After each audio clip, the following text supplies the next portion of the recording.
uJesu Kristu inkosi. Lo okhulumayo uphindile wakaXabana sengiwaseThekwini nosePretoria kwaMashu C ngoba senginomnyaka ngihlala khona.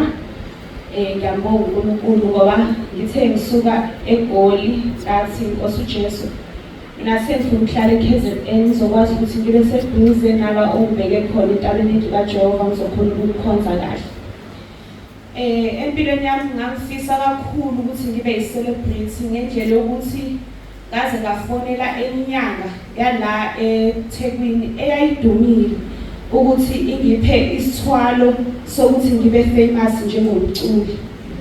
Ngase sengimfonela wangitshela ukuthi ufuna 10,000 ngasasevasithi lapho. Kwacaca ukuthi NSFAS isingenela 1.5 ngihlanganisa no 10,000. Akungcono ngime kancane ngalokho ngizobuye ngimthinte.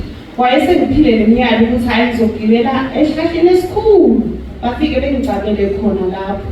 Ngiyibona lento ukuthi hayi kodwa esilonge ngizophumelela nje ngibe umculi.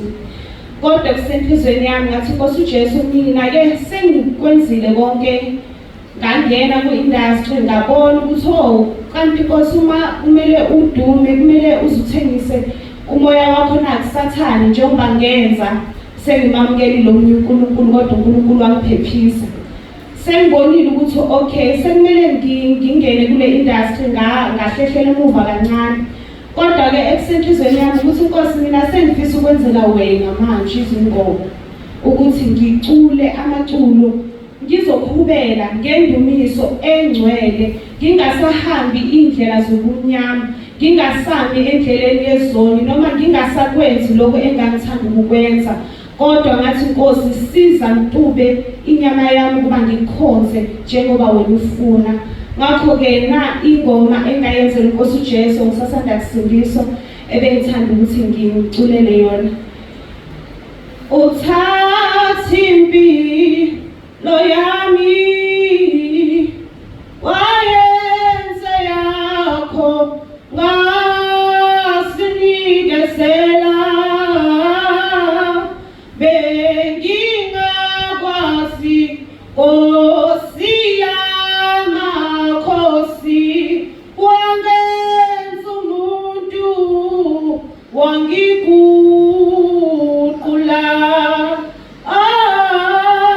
Ngiyabonga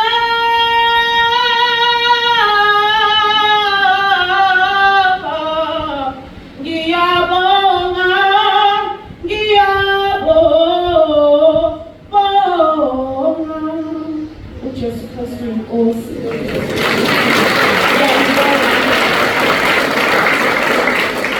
Ngiyabonga kakhulu uNkulunkulu ukufika kwami eKZN kwenze izimpi zabazikhulu kakhulu even nasemsebenzini. Izimpi zizinkulu ngendlela ukuthi ngiyahlaselwa kodwa ngoba uNkulunkulu uyasidlulisa kukho konke ngoba ubaba sesifundise kakhulu ukuthi sindlule kumuntu kepha sibheke okwamoya ngoba siyazi ukuthi asimelananga negazi nenyama kepha nemibuso yobumnyama. uNkulunkulu wakwazela nje enye opportunity eGoli ukuthi sengizobuyela eGoli ngiyosebenza eGoli. Base beyangibiza for trial for 5 days. Ngathi mangifika kuleya ndawo ngabona ukuthi cha Nkosi angizi ukusebenza la. Imali beyikhulu kakhulu kunale engiyiholayo emsebenzini. Kwacaca ukuthi yona iyajabulisa futhi ngenza okuningi ngaze ngithenge nemoto ngiyakhele nomama umuzi noma ngim-extendele. Kodwa ngithe mangifika ngabuka ukuthi hawu le ndawo le ngizosebenza kuyona kuMntana kaNkulunkulu ngiphinde ngiseve notshwala kule ndawo angikwazi ukwenza lokho. Ngathi kodwa Nkosi ngicela ukuya kule ndawo le ngifike ngishiye isignature yevangeli lakho leqiniso.